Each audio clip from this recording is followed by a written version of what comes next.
1985 সালে আমি আইএসএ ঢুকি। সেই Lal Bahadur Shastri national academy of administration Mussoorie, সেখানে আমরা প্রথম জয়েন করলাম। সে স্টুডেন্ট থেকে অফিসার হলাম।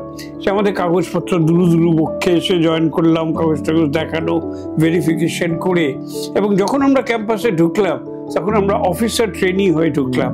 এই যে ট্রানজিশনটা, এটা একটা ভারী চমৎকার আমাদের হয়ে গেল।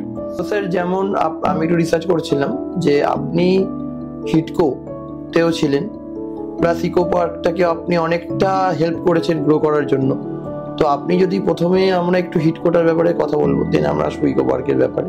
তো একটু যদি আপনি কিছু বলেন আপনার এখানে জার্নিটার ব্যাপারে। প্রায় 7,000 একর, 30 স্কোয়ার কিলোমিটার। সেখানে আপনাকে বলে দিলাম একটা শহর বানাও। এই যে একটা ইউনিক অপরচুনিটি, একটা সাদা জায়গা ছিল। আমি স্পষ্ট দেখতে পাচ্ছি 2002 সালে যখন আমি ম্যানেজিং ডিরেক্টর ছিলাম কিছু দিনের জন্য, একেবারে ধুধু করছে মাঠ, এত অবধি কাদা, টন টন মাটি আনা হচ্ছে, ধোঁয়া উঠছে, এমন ধুলো উঠছে যে সেক্টর 5-এর আইটি কোম্পানিগুলো কমপ্লেন করলো, কাজ বন্ধ করে দিতে হলো। সেই দুর্গম জায়গা থেকে আজকে সবুজ eco park, urban green rated, platinum rated green city, smart city, প্রায় লক্ষ মতো মানুষ বাস করছেন, আনন্দে বাস করছেন। আমার ভীষণ ভাল লাগে যখন দেখি যে নজরুল তীর্থ আমি একেবারে গোড়ার থেকে কাদা থেকে এখানে করেছি, সেখানে লাইন দিয়ে মানুষ ঢুকছে, সিনেমা দেখছেন, রেস্টুরেন্টে খাচ্ছেন, লাইব্রেরিতে পড়ছে। এই যে লাইফটা, যেখানে শুধু ধুধু মাঠ ছিল, সেখানে একটা মানুষজনকে এনে একটা কমিউনিটি বিল্ড করা, এটার মধ্যে আমার ভীষণ ভালো লাগে। আমি কিছু রিসার্চ করছিলাম আপনার প্রজেক্টস নিয়ে, তো আমি দেখলাম যে আপনি স্যার দীঘার যে রিসেন্টলি যিনি মানে একটা মন্দির জগন্নাথ দেব, সুবিশাল ভাবে জগন্নাথ ধাম, এটা সম্পূর্ণভাবে মুখ্যমন্ত্রী মমতা বন্দ্যোপাধ্যায়ের প্রজেক্ট, ওনার মাথা থেকে বেরিয়েছে। আমি এক ক্যাবিনেট মিটিংয়ে ছিলাম, মন্ত্রিসভার মিটিংয়ে, সেখানে আমাকে বলা হলো যে হিটকো যেন এই প্রজেক্টটা শুরু করে। তো স্যার, আমার একটা খুব সিরিয়াস টপিকস রয়েছে যেটা আপনার থেকে ভালো কেউ জানবে না এই ব্যাপারে। স্যার, এআই এখন মার্কেটে ঢুকছে, সেটা কি স্যার গভর্নমেন্টকে খুব একটা এফেক্ট করতে পারে? গভর্নমেন্ট এমপ্লয়িজের এআইটা? এআই শুধু এফেক্ট করবে না, সব কিছুকে আমূল পাল্টে দেবে, একটা ওয়েভের মতো। ইনফ্যাক্ট মুস্তাফা সুলেমান একটা বই লিখেছেন, তাতে লেখা আছে যে দ্য কামিং ওয়েভ, বলছে যে ওয়েভটা যে আসছে সব কিছুকে পাল্টে দেবে, ভেঙে ধ্বংস করে দেবে। আপনি সরকারি কর্মচারীদের কথা বলছেন, সমস্ত বিজনেস ইকোনমি ডিসরাপ্টেড হয়ে যাবে।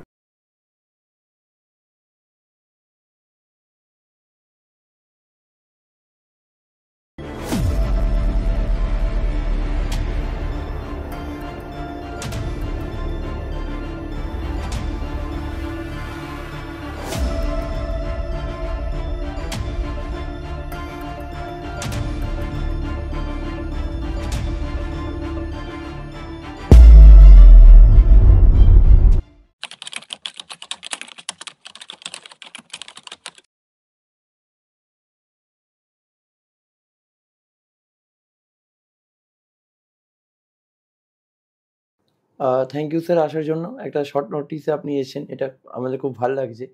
অ্যান্ড স্পেশালি আপনার থেকে আমার অনেক কিছু শেখারও ইচ্ছা, প্লাস আমরা যারা এই পডকাস্টে যারা আজকে শুনবেন তারাও অনেক কিছু জানতে পারবেন আপনার ব্যাপারে। অ্যান্ড আপনি স্যার অজস্র এর আগে ইন্টারভিউ দিয়েছেন, আপনার ব্যাপারে লোককে নাই বললে নয়। তো আপনার জন্য আমি একটা আলাদা স্পেশাল ইন্ট্রোডাকশন আমি অলরেডি আগে করা আছে। সো আমরাও যেন ডাইরেক্ট আজকে আমরা কোশ্চেনে ঢুকছি। তো ফার্স্ট অফ অল কেমন আছেন স্যার? অ্যাবসলিউটলি ফ্যান্টাস্টিক, খুব ভালো লাগছে এখানে এসে। আমরা তো সেই সুদূর সল্টলেকে থাকি, গলফ গ্রিনের একটা আলাদা সুন্দর জায়গা আছে, স্টুডিওটাও অসাধারণ। আমি রিতম আনপ্লাগের সমস্ত দর্শকদের বলতে চাই যে ভারী সুন্দর পরিবেশ, আপনারা মন দিয়ে দেখুন, অনেক কিছু জানতে পারবেন। Thank you sir. স্যার, সবাই তো আপনার ব্যাপারে অলরেডি জানেনই, আপনি কোন প্রফেশন থেকে বিলং করেন। সো তাও একটু আমি বলতে চাইছি যে স্যার আপনার জার্নিটা কিভাবে স্টার্ট হয়েছিল, তো একটু যদি আমাদের অডিয়েন্সকে বলেন। ওয়েল, প্রফেশনাল জার্নি আমার খুব সুন্দর জার্নি, ইন দ্য সেন্স যে 1985 সালে আমি আইএসএ ঢুকি। এই যে ঢুকলাম না, আমরা কিছুদিন আগে অবধি আমরা মুসুরিতে আমাদের ট্রেনিং হয়, এই মুসুরিতেই এই বছরেরই এপ্রিল মাসে, এবং সেখানে গিয়ে আমরা 40 years রিউনিয়ন করলাম আমাদের সারা ইন্ডিয়ার যে আইএসরা আছে তাদের নিয়ে।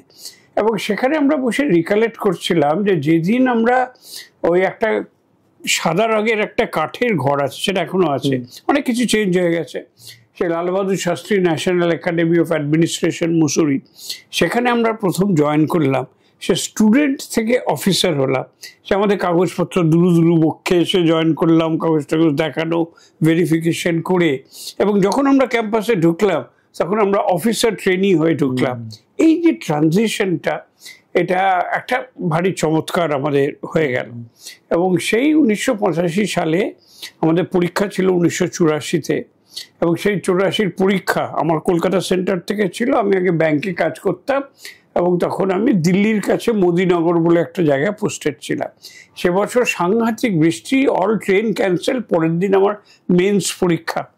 সে কোনো রকমে আমার এক দুঃসম্পর্কের মামা ছিলেন, তার কাছ থেকে টাকা ধার করে যে ক্লাসে, তখন এক্সিকিউটিভ ক্লাসকে যে ক্লাস বলা হতো, অনলি এয়ার ইন্ডিয়া, তখনকার দিনে সব ইন্ডিগো ফিন্ডিগো ছিল না, সেই করে উড়ে তার ধার করা টাকায় এসে পরের দিন সকালে 10টায় পুরো জল, তার মধ্যে এসে পরীক্ষা দিই।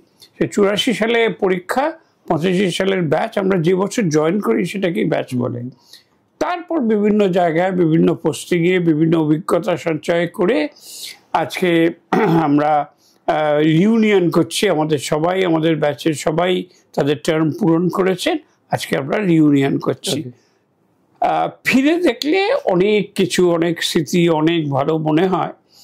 তবে আমি একটা কথা বলবো, যে যদি চাকরি করতে হয়, যদি স্পেসে পাড়ি দেওয়া হয়, এখনই যে আমাদের সুশোভন যে গেল, কি নাম, সুবন না, ওই, তাহলে সেটা আলাদা। কিন্তু যদি চাকরি করতে হয় তাহলে সম্ভবত আইএস এর মতো চাকরি কমই আছে, কারণ অন্য কিছুরা এত অভিজ্ঞতা এখানে আসে। কখনো ইলেকশনের কাজ দেখছি, বুঝছি, পলিটিক্যাল পার্টির সঙ্গে কথা বলছি, কখনো ফাইন্যান্স ডিপার্টমেন্টে আছি, আইন টাইন, ফিসক্যাল ডেপোজিট, জিডিপি করছি, কখনো বা নিউ টাউন বানাচ্ছি, আরবান ডেভেলপমেন্ট দেখছি, স্মার্ট সিটি বানাচ্ছি।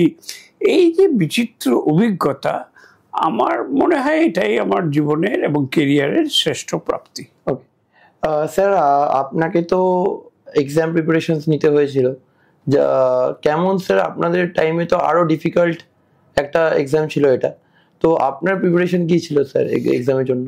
এটা একটু আমি অন্যভাবে বলবো, যে এখন যেন কম্পিটিশনটা আরো বেড়েছে। আমাদের সময় আমরা কেউ কোচিং টোচিং নিতাম না, ওইসব হয়তো একটু স্যাম্পল কোয়েশ্চেন পেপার কলেজ স্ট্রিটে গিয়ে কি ধরনের পরীক্ষায় কোয়েশ্চেন করে সেটা জেনে নিলাম, তারপর সেলফ স্টাডি করে এদিক ওদিক বই টই জোগাড় করে কিছু কম্পিটিশন সাকসেস রিভিউ টিভিউ পড়ে নিজেরা চালিয়ে দিয়েছি। কিন্তু এখন কি রাজস্থানে, কি দিল্লিতে, মুখার্জি নগরে এমন কোচিং নির্ভর একটা জায়গা হয়েছে, এবং নাম্বার অফ অ্যাটেম্পটসও এত বাড়িয়ে দিয়েছে। ইনফ্যাক্ট সম্প্রতি ইকোনমিস্ট বলে একটা লন্ডন থেকে প্রকাশিত ম্যাগাজিন আছে, সেখানে বলছে যে এত সংখ্যক যুবক যুবতীরা 4-5 বছর ধরে খালি পরীক্ষার প্রিপারেশন নিয়ে যাচ্ছে, এবং মাত্র 0.02% সাকসেস হচ্ছে।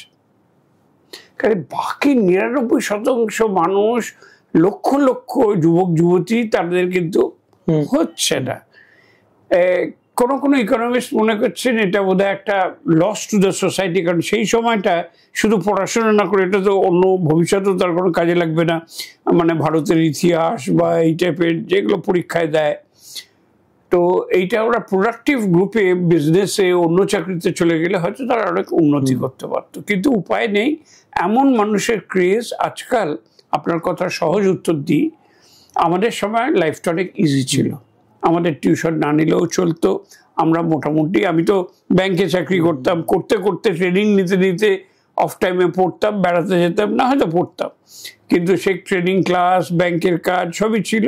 এর মধ্যেই পরীক্ষা দিয়েছি, পরীক্ষা দিতে পেয়ে গেছি, পেয়ে গিয়ে ইন্টারভিউ পেয়েছি এবং হয়ে গেছে।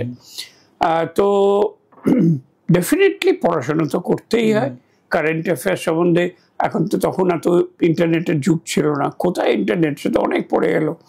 তো আমরা তখন পেপার কাটিং করে রাখতাম, আমাদের বলতো স্টেটসম্যানটা ভালো করে পড়বে ইত্যাদি, কারেন্ট অ্যাফেয়ার্স। এবং ওরা খুব দেখে ইন্টারভিউতে যে আশেপাশের কারেন্ট অ্যাফেয়ার্স এবং আশেপাশে ভারতবর্ষ এবং তার আশেপাশে এইগুলো সম্বন্ধে কতটা ওয়াকিবহাল, নিজের ফিজিক্স কেমিস্ট্রি যা পড়ছো বা ইতিহাস ভূগোল যা পড়ছো সেটা তো জানতেই হবে, কিন্তু এছাড়া পারিপার্শ্বিক বিষয়ে কতটা তুমি নজর রাখছো, কতটা বিশ্লেষণ করতে পারছো, এইটা এরা একটু বেশি দেখে। তো আমরা মোটামুটি খবর টবর রাখতাম, পড়াশোনা করতাম, মানে ফরেন অ্যাফেয়ার্সটা খুব ওদের দেখতে বলতো, কারণ আমরা ইউজুয়ালি নেগলেক্ট করি।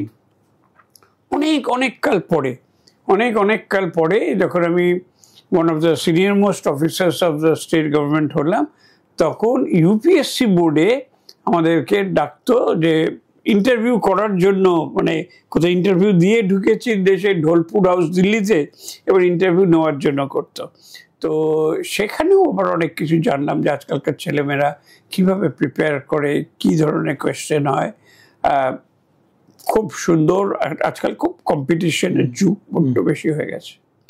স্যার, আপনি যখন বাড়িতে জানালেন যে আপনি আইএস এর জন্য প্রিপেয়ার নেবেন, তো আপনার ফ্যামিলিদের রিয়াকশনস কি ছিল আপনার প্রতি? যে ভারী চমৎকার প্রশ্ন। ইন দ্য সেন্স, আমার বাবা ছিলেন ইঞ্জিনিয়ার, উনি পিডব্লিউডিতে ইঞ্জিনিয়ার ছিলেন, উনি খুব চাইতেন আমি ইঞ্জিনিয়ার হই ওনার মতো। আর মা ছিলেন বহরমপুরের মেয়ে, এবং সেখানে বহরমপুরে উনি মুর্শিদাবাদে দেখতেন যে ডিস্ট্রিক্ট ম্যাজিস্ট্রেট আসলে সবাইকে ফাংশনে সে উঠে দাঁড়াতো, সামনে সিটটা ছেড়ে দিত, পুলিশ এসে স্যালুট দিত, আমার ছেলেকে আইএস করতে হবে। তো আমি ইনফ্যাক্ট আইআইটি খড়গপুরে ভর্তি হয়েছিলাম, আমি আইআইটি যাদবপুর সব জায়গায় ভর্তি হয়েছিলাম, কিন্তু শেষ পর্যন্ত আমি ফিজিক্স নিয়ে প্রেসিডেন্সিতে পড়ি। এবং এটা এখানে আমার মায়ের ইনফ্লুয়েন্স খুব ছিল, মা খুব চাইতেন যে আমার ছেলে হোক। আরে সব মাই তো চায় তার ছেলে মেয়ে খুব ভালো করুক, কিন্তু কি সেটা আমাকে ইনফ্লুয়েন্স করেছিল যে আমি আইআইটি খড়গপুর ছেড়ে প্রেসিডেন্সিতে পড়লাম ফিজিক্স নিয়ে, কারণ ওটা ফিজিক্স আমার ভালোও লাগতো, আমার ম্যাক্সিমাম মার্কসও ছিল এবং আমার খুব ভালো লাগতো। আমি আলমারিতে লিখে রেখেছিলাম যখন ক্লাস 9-এ, ফিজিক্স ফর লাভ, আমার স্টাডি রুমে আমি পেন দিয়ে লিখে রেখেছিলাম, আমি এত ভালোবাসতাম ফিজিক্স, রিচার্ড ফেইনম্যান, আইনস্টাইন ইত্যাদি ব্যাপার নিয়ে। তো ফিজিক্স নিয়ে আইআইটি ছেড়ে ফিজিক্স নিয়ে পড়লাম এবং এমএসসি কমপ্লিট করে তারপর আইএস এর জন্য করলাম। কিন্তু সাইমালটেনিয়াসলি আমি চাকরিতেও ঢুকলাম। আমার বাবা 83-তে রিটায়ার করেন, তো আমার মনে হলো বাড়ির বড় ছেলে হিসাবে, যদিও কেউ বলেনি, বাড়ির বড় ছেলে হিসেবে যে মনে হলো আমার যে আমার কিছু দায়িত্ব নেওয়া উচিত, কিছু উপার্জন করা উচিত, এটা পেয়ে গেলাম, ঢুকে পড়লাম। কিন্তু আইএসটা লক্ষ্য ছিল, ব্যাংকে কাজ করতে করতেই পড়াশোনা করে এখানে চলে এলাম। স্যার, আপনি আপনার কর্মজীবনে আপনার লাইফে কেউ মেন্টর ছিল যে যাকে আপনি ফলো করতেন, বা যার সবার লাইফে তো একটা আইডল থাকে, আপনার লাইফে কেউ কি আইডল ছিল যাকে আপনি আপনার কর্মজীবনে ফলো করতেন বা এখনো ফলো আপ করেন তাকে? খুব কঠিন প্রশ্ন, কারণ আমাদের তো ট্রান্সফারের চাকরি, তো 2-3 বছর অন্তর 3-4 বছর অন্তর হয় আমি পাল্টাচ্ছি না তিনি বস পাল্টাচ্ছে। কিন্তু আমি বলবো দুজন ব্যক্তির কথা আমার না বললেই নয়।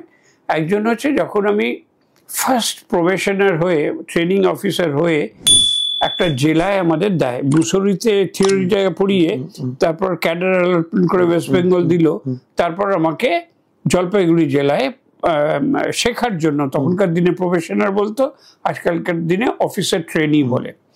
তো যাই হোক, একই কথা, ওখানে গিয়ে তোমার অ্যাকচুয়াল জেলায় একজন ডিস্ট্রিক্ট ম্যাজিস্ট্রেটের আন্ডারে থেকে কার্যত তার মেন্টর মেন্টি সম্পর্ক, মানে তিনি যেন আমাকে পড়াবেন, তাকে একসঙ্গে ট্যুরে বেড়ানো, বিভিন্ন শেখানো।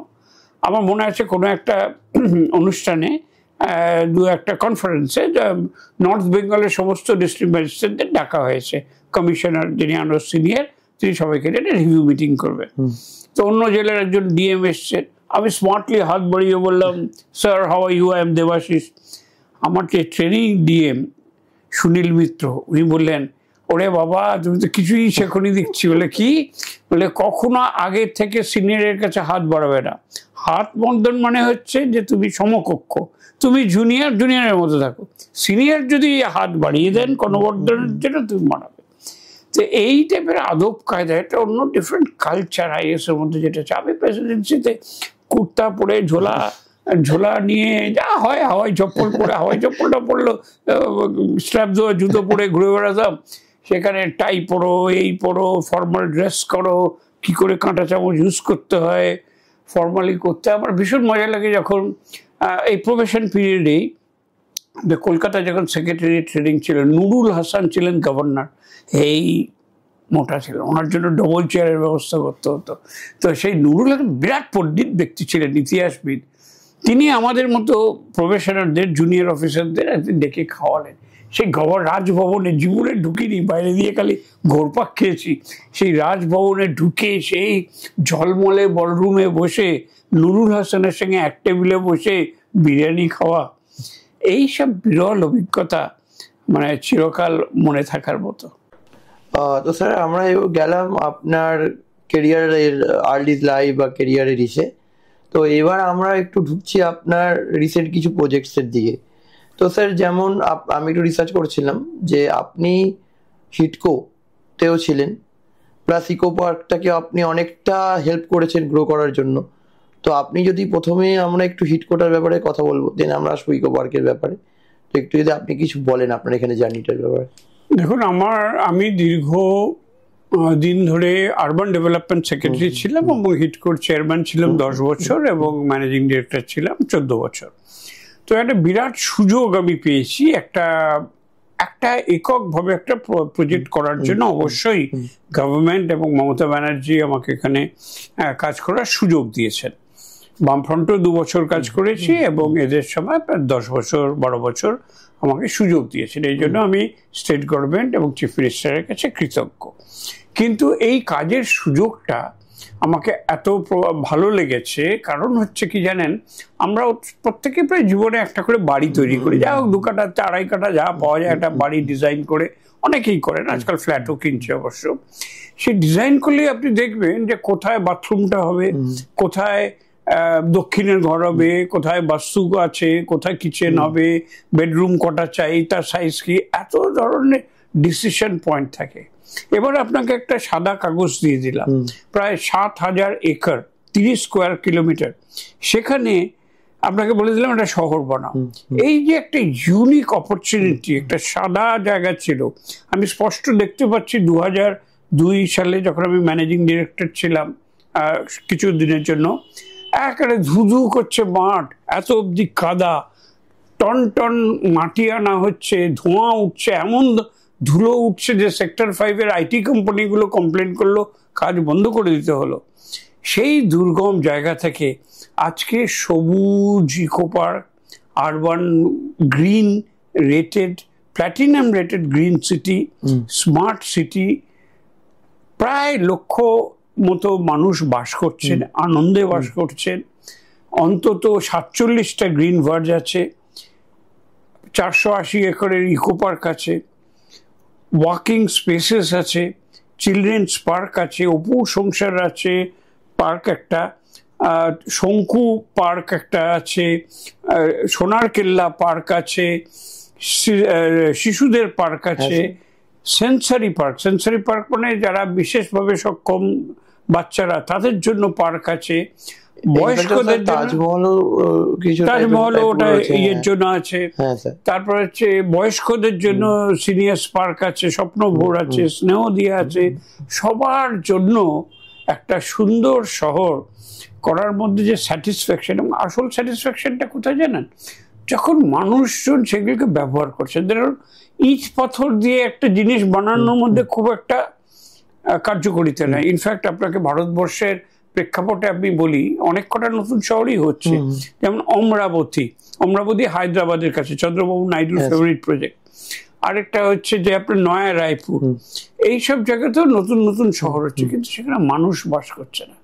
আমার ভীষণ ভাল লাগে যখন দেখি যে নজরুল তীর্থ আমি একেবারে গোড়ার থেকে কাদা থেকে এখানে করেছি, সেখানে লাইন দিয়ে মানুষ ঢুকছে, সিনেমা দেখছেন, রেস্টুরেন্টে খাচ্ছেন, লাইব্রেরিতে পড়ছে।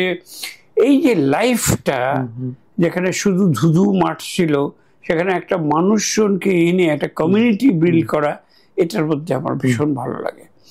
এবং যদিও বাইরের মানুষ ইকো পার্কটার সঙ্গে বেশি পরিচিত, ইনফ্যাক্ট নিউটাউন বাসীরা খুব বেশি ইকো পার্কে যায় না, যেরকম আমরা কলকাতাবাসীরা ভিক্টোরিয়া মেমোরিয়ালে বেশি যাই না। বিদেশ থেকে আসলে মানে বাইরে থেকে ভিক্টোরিয়া মেমোরিয়াল দেখনা হি হোগা, কালীঘাট দেখনা হি হোগা, আমরা কাজ যাবো কাল যাবো। আমরা এরকম ঘরের লোকেরা আমরা ঘরের জিনিসে যেতে পারি, ঘরের লোকেরা প্রদীপের নিচে অন্ধকার টাইপের। কিন্তু ওনারা খুব পছন্দ করেন এই যে আমরা সাইকেল ট্র্যাক করেছি, এই যে আমরা ইলেকট্রিক ভেহিকেল চার্জিং এর ব্যবস্থা করেছি, এই যে আমরা সিসিটিভি রাখে নিরাপত্তা ব্যবস্থা। ইকো পার্কের শোস অনেক, রিয়েলিটি শোস মানে ইভেন্টসও তো অনেক অনেক অনেক অনেক শো। ওখানে যে ইকো আইল্যান্ডটা আছে, আমরা কাফে একান্তে নাম দিয়েছি, একান্তে নামটা মুখ্যমন্ত্রী মমতা বন্দ্যোপাধ্যায় দেওয়া। আমরা সেটাকে সুন্দরভাবে রূপ দিয়েছি, সাজিয়েছি, এবং সেখানে যে কত প্রি ওয়েডিং শুট হয়, কত যে আপনার সিনেমার এবং সিরিয়ালের শুট হয়, সে বলেই যাত্রা নেই। ইনফ্যাক্ট ওটা হিট করে একটা ভালো রেভিনিউ। আচ্ছা স্যার, আমরা কলকাতাতে দাঁড়িয়ে যেটা দেখতে পাই, যেটা খুব ইম্পর্টেন্ট একটা আপনি ব্যাপারে আমি বলতে চাইছিলাম যে স্যার, কলকাতাতে যেই কাজটা সাধারণ মানুষ করছে, ব্যাঙ্গালোরে স্যার কিন্তু ব্যাঙ্গালোর বা আদার সিটিসে ওই বিজনেস হাব, যেটা কলকাতাতে বিজনেস হাবটা একটু কম, সেটা আদার সিটিসে একটু বেশি। এটা নিয়ে আপনি কিছু যদি বলেন আমাদের অডিয়েন্স। তো শুধু এইটা নিয়ে আপনার সঙ্গে আরেকটা পডকাস্ট করা যাবে, কিন্তু সেটা ছেড়ে দিয়ে সংক্ষেপে উত্তর দিই। কারণ যেহেতু নিউ টাউনে আইটি ব্যাপারটা খুব প্রচলিত, সেই অ্যাঙ্গেল থেকে বলছি। ওই যে 70-এর দশকে যে তৎকালীন সরকার এবং পলিটিক্যাল পার্টি যে কম্পিউটারের বিরোধিতা করলো, ওই একটা মার দিয়ে গেল, পিছিয়ে গেল, সেটা থেকে আমরা আর খুব একটা এগোতে পারলাম না। তখন বড় বড় কোম্পানিগুলো, মাইক্রোসফট বলুন, গুগল বলুন, অ্যাকসেঞ্চার বলুন, এরা সব হায়দ্রাবাদ, ব্যাঙ্গালোর, এরা সব চলে গেল। বাংলা কিন্তু ভীষণ ভালো করতো, বাঙালিদের বুদ্ধি ভীষণ বেশি। আর বাঙালিরা না ওই রোদে গিয়ে মাটি কাটতে পারে না, এসি ঘরে বসে সফটওয়্যার লিখবো, এডিটিং পডকাস্ট করছি, এডিটিং করছি, এইসব কাজ ভীষণ ভালো পারে। ইনফ্যাক্ট আপনাকে আমি বলি, হায়দ্রাবাদের একটা অ্যানিমেশন একাডেমি, যারা কার্টুন করে, তারা ওয়ার্ল্ড ডিজনিকে সাপ্লাই করে, তারা বলছে আমাদের বেস্ট আর্টিস্ট কিন্তু সব কলকাতা থেকে আসে, কিন্তু ইউনিটটা হায়দ্রাবাদে। এটাই তো হচ্ছে, এইটাই একটু মুশকিল। সেই জন্য আমি বলি, ওই যে ঘাটা খেয়েছি 70-এর দশকে, সেই জন্য আমি বারবার বলি যে ইমার্জিং টেকনোলজি, যেটা নতুন আসছে, ধরুন আর্টিফিশিয়াল ইন্টেলিজেন্স বা চ্যাট জিপিটি, এ তো এসছেই পৃথিবীতে নভেম্বর 2022-এ, ভারতবর্ষে এসে জানুয়ারি 2023-এ, 2 বছর হলো, কি হলো না। এখনই যদি আমরা কিছু করতে পারি না, দেখবেন বাংলা উঠে দাঁড়াবে। আমরা ওই আর্টিফিশিয়াল চ্যাট জিপিটিতে আপনার সাথে আমি কথা বলবো এরপরের টপিকে। তো স্যার, আপনি আমি কিছু রিসার্চ করছিলাম আপনার প্রজেক্টস নিয়ে, তো আমি দেখলাম যে আপনি স্যার দীঘার যে রিসেন্টলি যিনি মানে একটা মন্দির, জগন্নাথ দেব, আজকে তো মানে রথযাত্রার দিন হচ্ছে, আমরা পবিত্র আমরা শুট করছি আজকে, শুট করছি আগে যবেই টেলিকাস্ট হোক, বাট এটা তো ঘটনা যে আজকে রথযাত্রার দিনে আমরা কথা বলছি, এবং সুবিশাল ভাবে জগন্নাথ ধাম, এটা সম্পূর্ণভাবে মুখ্যমন্ত্রী মমতা বন্দ্যোপাধ্যায়ের প্রজেক্ট, ওনার মাথা থেকে বেশিছে। আমি একদিন ক্যাবিনেট মিটিং এ ছিলাম, মন্ত্রিসভার মিটিং এ, সেখানে আমাকে বলা হলো যে হিডকো যেন এই প্রজেক্টটা শুরু করে। আমি শুরু করেছি প্রবল ভাবে, এবং যে কত ঝামেলা ছিল ওই কোস্টাল জোন, আপনি জানেন আজকাল ওই সমুদ্র পাড়ের ভাঙন যাতে না হয়, কোস্টাল জোন রেগুলেশন থাকে অনেক রকম, সে ক্লিয়ারেন্স নিয়ে ম্যাপিং করে। আমি রাজস্থানে গেছি, মার্বেলের পাথর কি করে হবে, স্যান্ডস্টোন কোথা থেকে হবে, যোধপুরে গেছি, এবং আর্কিটেক্ট কনসালটেন্টদের সঙ্গে দিনের পর দিন গবেষণা করে, লেআউট করে, জমি নিয়ে সংক্রান্ত করে, বালিয়াড়ি নিয়ে প্রবলেম, কারণ বালিয়াড়িতে হাত দিলে নাকি পরিবেশ সাম্য, সেগুলোকে নষ্ট না করে পুরো স্ট্রাকচারটার অর্ধেক অবধি আমি ছিলাম। তারপর আমার অবসর নিতে হয়। এখন ভীষণ ভালো লাগছে যে যেটা আমি শুরু করে এসেছিলাম, একদম আমি বারবার বলছি, এটা কিন্তু সম্পূর্ণভাবে গভর্নমেন্টের এবং মুখ্যমন্ত্রীর প্রচেষ্টা। কিন্তু আজকে যখন অ্যাগেন সে নিউ টাউনে যে ফিলিংটা হয়, কাঠ পাথর দিয়ে জিনিস বানানো যায়, কিন্তু প্রাণ প্রতিষ্ঠা করে লক্ষ লক্ষ কোটি কোটি মানুষ যাচ্ছেন, এটা যে হচ্ছে খুব ভালো লাগে একদম। কারণ স্যার, অনেকে পুরীতে যা যেতে পারে না, বা তারা দীঘাতে এখন ওই ফিলটা পাবে যে দীঘাতে গেলেও একটা জগন্নাথ দেবের মন্দির রয়েছে, ওই ফিল্ডটা তারা একটা পাবে। হ্যাঁ বটেই তো। আপনি রিলিজিয়াস ট্যুরিজম ব্যাপারটা যদি দেখেন, কালীঘাটে আছে আমাদের, দক্ষিণেশ্বরে আছে, বেলুর মঠে আছে, তারাপীঠে আছে, মানুষকে টানবে। সর্বভারতীয় ক্ষেত্র যদি দেখেন, কেদার বদ্রী আছে, নিচে তিরুপতি আছে, শুধু উড়িষ্যা কেন, একটা সেকশন ভারতে স্পিরিচুয়ালিজম তো বিরাট একটা ব্যাপার। এবং তারা কিন্তু ওই তীর্থ, ভগবান দর্শন ইত্যাদির জন্য যাবেনি। তো এটাকে কাজে লাগিয়ে স্টেটের ইকোনমি একটু উন্নতি করা যায়। দীঘা এমনিতেই আমাদের একমাত্র কোস্টাল বিচ। আমি বলবো যে এই ধারণাটা যেটা মাননীয় মুখ্যমন্ত্রী যেটা নিয়েছিলেন, এর মধ্যে একটা অসাধারণ চিন্তা আছে। সেটা তো একদমই ওনার নিজের, একদমই ওনার পুরো ক্রেডিট ওনার প্রাপ্য। কিন্তু তৈরি করার যে মজাটা, ওখানে জানেন আমাদের প্রবলেম কি হলো, অত উঁচু আমাদের ওটা করা হয়েছে যে পুরীতে যত উঁচু এটাও তত উঁচু, মেন টেম্পল হাইটের যেটা হাইটটা। আচ্ছা, আর ওই হাইটে এত সাইক্লোন, মানে সমুদ্রের ধারে তো সাইক্লোন, পুরীও সমুদ্রের ধারে, কিন্তু সেটা 500 বছর ধরে তৈরি হয়েছিল। আমাদের টাইম দেওয়া হয়েছিল 2 বছরে তৈরি করো, 2 বছরে হয়নি, 3 বছরে হয়েছে। কিন্তু সেই যে সাইক্লোন রেজিস্ট্যান্স করার জন্য আপনি জানেন ভেতর দিয়ে নতুন কংক্রিটের 2টো প্যানেল আছে যাতে সাপোর্ট করে, পাথরগুলো কিন্তু ভেঙে পড়ে যাবে। আচ্ছা, ওই সাপোর্টটা না থাকলে ওটা ভেঙে পড়ে যাবে। হ্যাঁ, কিন্তু আপনি দেখতে পাবেন না, বাইরে থেকে দেখতে পাবেন না। আচ্ছা, ভেতর দিয়ে এমন ভাবে করা আছে যাতে বাইরে তো স্যান্ডস্টোনের উপর কার্ভ করা, রাজস্থান থেকে কর্মী এনে এখানে বসে বসে খোদাই করানো হয়েছে। তারপর সেগুলোকে তোলা, সেগুলোকে আটকানো, এবং সেটা কার উপর আটকাবে? একটা কংক্রিটের বেসের উপর। ভয়ঙ্কর ইঞ্জিনিয়ারিং। এই যে কি অভিজ্ঞতা যারা না ইনভলভ ছিল বুঝতে পারবে না। এবং প্রচুর পরিশ্রম করে এটা তৈরি হয়েছে, এবং পুরো ক্রেডিট আমাদের মাননীয় মুখ্যমন্ত্রী।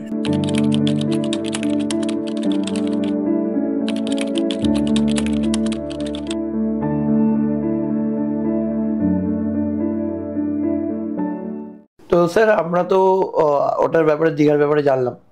তো স্যার, আমার একটা খুব সিরিয়াস টপিকস রয়েছে যেটা আপনার থেকে ভালো কেউ জানবে না এই ব্যাপারে। স্যার, এআই এখন মার্কেটে ঢুকছে, সেটা কি স্যার গভর্নমেন্টকে খুব একটা এফেক্ট করতে পারে, গভর্নমেন্ট এমপ্লয়িজের এআইটা? কারণ অনেক লোক তো যারা গভর্নমেন্টসে রয়েছে, কেউ তো আর এআই সম্পর্কে জানে না। তারা ওই হাতে, আমরা যারা টেকনিক্যালের লোক, আমরা ওই হাতে কাজ করেই জানি। তো এআইটা কি এফেক্ট করবে আগামী দিনে? আমার মনে হয় এআই শুধু এফেক্ট করবে না, সব কিছুকে আমূল পাল্টে দেবে। পাল্টাতে শুরু করে দিয়েছে। আজকাল বাচ্চারা হোমওয়ার্ক কেউ করে না, সব চ্যাটজিপিটি হয়ে করে। এবং মাত্র 2 বছর হলো ভারতবর্ষে বা পৃথিবীতে সেরকম ভাবে চ্যাটজিপিটি এসছে। চ্যাটজিপিটি কি এখন ক্রিয়েটিভ তৈরি, ভিডিও তৈরি, এআই এজেন্ট এখন যেটা বলছে, আমি নিজে কোর্স করেছি এবং আমি মানে সকল সার্টিফিকেট হোল্ডার, ডিগ্রি হোল্ডার বলবো না, অ্যাবাউট এআই জেনারেলিস্ট, মানে একটা ওয়েভের মতো। ইনফ্যাক্ট মুস্তাফা সুলেমান একটা বই লিখেছেন, তাদের লেখা আছে যে দ্য কামিং ওয়েভ, বলছে যে ওয়েভটা যে আসছে সব কিছুকে পাল্টে দেবে, ভেঙে ধ্বংস করে দেবে।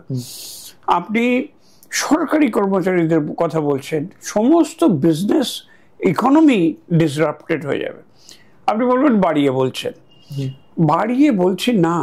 আজকে আপনার সমস্ত কিছু যেরকমভাবে এআই বাড়ছে এবং তাদের নতুন নতুন ভার্সন আসছে, আজকে মিড জার্নি ভার্সন 7 চলে এসছে। যারা অনলি ইমেজ ক্রিয়েট করতো তারা এখন ভিডিও বানিয়ে দিচ্ছে। আমাদের এই পুরো পডকাস্টটাই হয়তো মিড জার্নি V7 বা গুগল VO3 এরা সব তৈরি করে দিতে পারে। যেমন স্যার প্রিমিয়ার প্রো যেটা রয়েছে, প্রিমিয়ার প্রোতে অলরেডি একটা এক্সটেনশন বেরিয়ে গেছে অটোপড বলে। ওটাতে যদি আমরা এই পডকাস্টে ফেলে দিই, ও নিজের মতন ক্যামেরা সেট, অ্যাঙ্গেল সেট করে, অডিও সেট করে পুরোটা ইজিলি করে দিচ্ছে। অ্যাবসলিউট স্ক্রিপ্ট লিখে দিচ্ছে, আপনাকে ইমেজ অ্যাঙ্গেলস বলে দিচ্ছে, ক্যামেরা অ্যাঙ্গেল বলে দিচ্ছে, আপনাকে বিউটিফুল সেটিং করে দিচ্ছে। আগেকার দিনে নিয়ে গিয়ে একটা দীঘাতে একটা ছবি তুলতে গেলে সে আপনার লোক লস্কর নিয়ে 4টে গাড়ি ভাড়া করে যাও, আজকে আপনি এখানে বসে করতে পারবেন। ক্রিয়েটিভ ওয়ার্ল্ড তো সিস্টেম বলা ভালো। আমি নিজে একজন এআই আর্টিস্ট, এআই ক্যানভাসের উপর এআই প্রিন্ট করে আমি বিভিন্ন এক্সিবিশন করেছি। খুব রিসেন্টলি ইন্ডিয়ান মিউজিয়ামে করলাম গত 5ই জুন বিশ্ব পরিবেশ দিবসে। তার আগে আইটিসি সোনারে করেছি, একাডেমি অফ ফাইন আর্টসে করেছি। আমার উদ্দেশ্য আমার নিজের শিল্পী সত্তা জাহির করা না। আমি আপনাকে বলি যে মানুষ যারা 30-এর নিচে আর 30-এর উপরে, যারা 30-এর নিচে তারা AI, chat GPT, Perplexity, Gemini 3.5 এসব জানে। তার উপরের লোকগুলো, এদের জন্য আমি ক্যানভাসে প্রিন্ট করে 3 ফিট বাই 3 ফিট বা 2 ফিট বাই 2 ফিট এআই দিয়ে তৈরি করে আমি এক্সিবিশন করছি। চোখের সামনে দেখাতে চাইছি যে দেখো আমি আঁকতে পারি না। আমি ছোটবেলায় ড্রয়িংয়ে ফেল করেছিলাম, কিন্তু আঁকার খুব শখ। আমি দেশ বিদেশের গ্যালারিতে গেছি, লুভরে গেছি, বিভিন্ন জায়গায় আমার খুব অ্যাপ্রিসিয়েট করতে পারি আর্ট, কিন্তু আঁকতে পারি না। আজকে আমি প্রম্পট লিখে অনেক রকম এক্সপেরিমেন্ট করে সফটওয়্যার গবেষণা করে আমি এত বড় প্রিন্ট করছি। মাইন্ড ইউ, আপনার মোবাইলে এআই আর্ট করার ক্যানভাসে করা কিন্তু এক না, ও পিক্সেলেট করে যাবে। তো সুতরাং সেই সব করে আমি প্রফেশনাল এক্সিবিশন করছি। কেন? লোকে এসে এক্সিবিশনে এসে বলে আচ্ছা এটা আপনি এঁকেছেন, না আমি আঁকিনি। তাহলে কি কম্পিউটার এঁকেছে? বলে হ্যাঁ এঁকেছে। আচ্ছা কম্পিউটার যদি এঁকে থাকে তাহলে আপনি কি করলেন? মানে জাস্ট লুক অ্যাট ইট, লোকের অজ্ঞতাটা কিরকম যে প্রম্পট ইঞ্জিনিয়ারিং বলে যে একটা বিষয় আছে, তাকে যেভাবে যে চালনা করবে একটা গাড়ির স্টিয়ারিংয়ে আপনি কিভাবে চালাবেন সেভাবে তো গাড়িটা চলবে। সেইভাবে ক্রিয়েটিভ হচ্ছে। আমি চোখে আঙুল দিয়ে দেখাতে চাইছি যে আজকে আমার একটা বিবেকানন্দের একটা ছবি, সেটা একদম খুব নামী ব্যক্তি একটা সম্প্রতি কিনলেন, তো সে তো আমি জীবনে আঁকতে পারতাম না। তো এই যে জিনিসগুলো আসছে, কি মিউজিকে, কি কবিতায়, কি ভিডিওতে, কি মার্কেটিংয়ে, কি ডেটা অ্যানালিসিসে, কি স্টক আনসারে, কি কাস্টমার রিলেশন ম্যানেজমেন্টে, কি পাবলিক গ্রিভান্সে গভর্নমেন্টের মধ্যে, এ তো যে না জানবে সে পিছিয়ে পড়বে। আচ্ছা স্যার, এআই তো যেমন ভালো দিক আছে, খারাপ দিকও তো আছে নিশ্চয়ই। তো এআইটা মানুষের জীবনে নেগেটিভ ইম্প্যাক্টটা কতটা ফেলতে পারে স্যার? দেখুন, ইলেকট্রিসিটি যখন এসেছিল তখন পাংখাওয়ালাদের চাকরি গিয়েছিল। গাড়ি যখন এসেছিল তখন যারা ঘোড়া চালাতো তাদের চাকরি গেছে।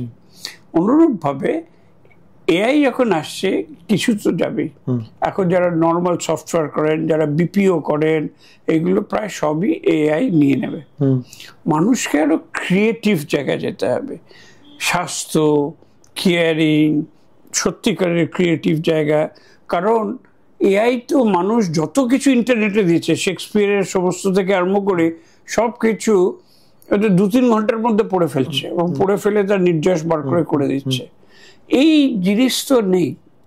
এবং সম্প্রতি যদি আপনি ইউভাল নোয়া হারারি, বিখ্যাত ইসরায়েলি দার্শনিক যিনি হোমো ডিউস ইত্যাদি লিখেছেন, তিনি বলছেন একদিন ছিল অ্যাটেনশন ইকোনমি। ফেসবুক কি করছে, আপনার অ্যাটেনশনটা নিয়ে অ্যাডভার্টাইজমেন্ট আপনাকে দিয়ে গেলাচ্ছে। ইউটিউব কি করছে, ভালো কন্টেন্ট হলে অ্যাডভার্টাইজমেন্ট গেলাচ্ছে।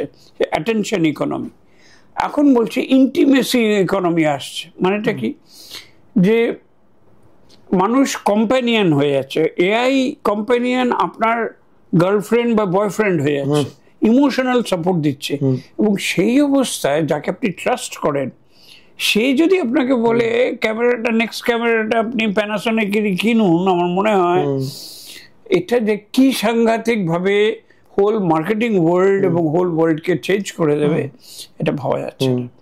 সুতরাং এটা বিপদ তো আছেই, যে আমরা চাইছি না এরকম ভাবে হতে পারে, কিন্তু না করে উপায় নেই। এই যে দেখুন ইসরায়েল যে বোমা ফেলছে, এই যে ইউক্রেন যে বোমা ফেলছে, সব তো ড্রোনের মাধ্যমে আজকাল হচ্ছে।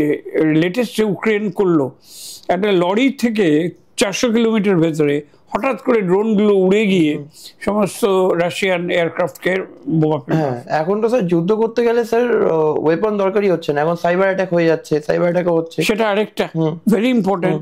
সমস্ত আপনার ইনস্টলেশন পাওয়ার, রেলওয়ে, এয়ারক্রাফট সবকে গোলমাল করে দিতে পারে সাইবার অ্যাটাক।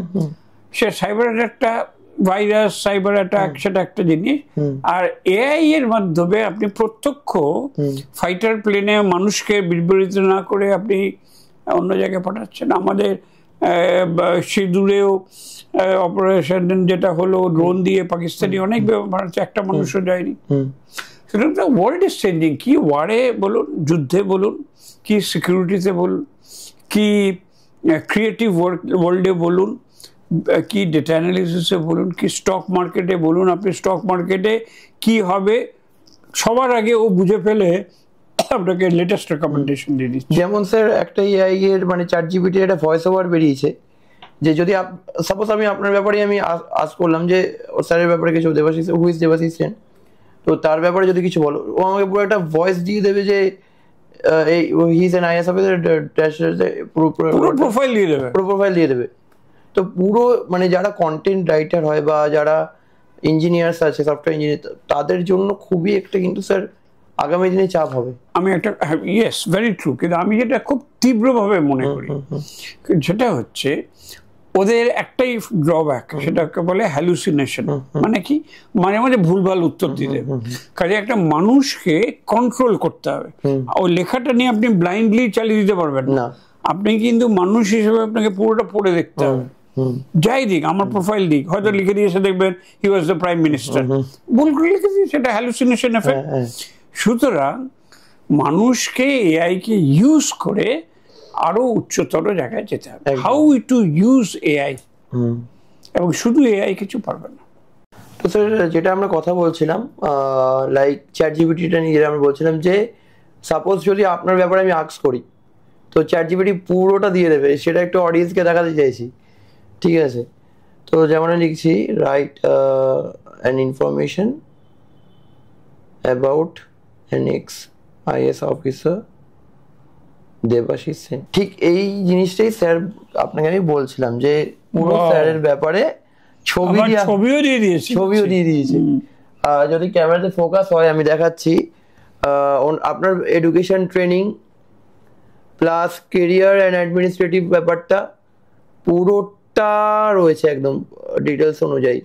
ইনফ্যাক্ট আমার নিউটা আপনার পুরো কেরিয়ার এখানে দিয়ে দিয়েছে পুরো, ভেরি ভেরি মানে অ্যামেজিং। এছাড়া কারণ এটার পজিটিভ দিক তো রয়েছে প্লাস নেগেটিভ দিক তো রয়েছে, ডেটা প্রাইভেসি, আমার কোনো গোপনীয়তা রইল না, পুরো রয়েছে। তো এটাই আমি দেখাতে চাইছিলাম আমাদের অডিয়েন্সকে, যে ব্যাপারে আমি স্পেশালি আপনার সাথে কথা বলতে আরো আমি ইন্টারেস্টেড ছিলাম, যে এই জিনিসটা, কারণ মানে প্রাইভেসি তো কিছু রইল না মানুষের, পুরো ইনফরমেশনই আপনার পুরো দিয়ে দিয়েছে একদম ঠিক। আর একটা হচ্ছে কি, আমরা তো সবসময় গুগল টুগুল এসব করি, ওরা তো আমাদের কাছে পয়সা নেয় না। ওই যে আই এগ্রি বলে টার্মস এন্ড কন্ডিশন থাকে, ওখানেই ও কিন্তু বলছে তোমার ডেটা আমি ইউজ দিয়ে দাও। ওটা আমরা পড়ি না, পড়ার সময় হয় না, কারণ এই এত ছোট ছোট কথা থাকে, ওই আর পড়ার সময়টা হয়ে ওঠে না। তো এটা একদম ঠিক যে পৃথিবীতে একটা সুন্দর একটা টপিক দিয়েছিল ইকোনমিস্ট একবার, নো ওয়্যার টু হাইড।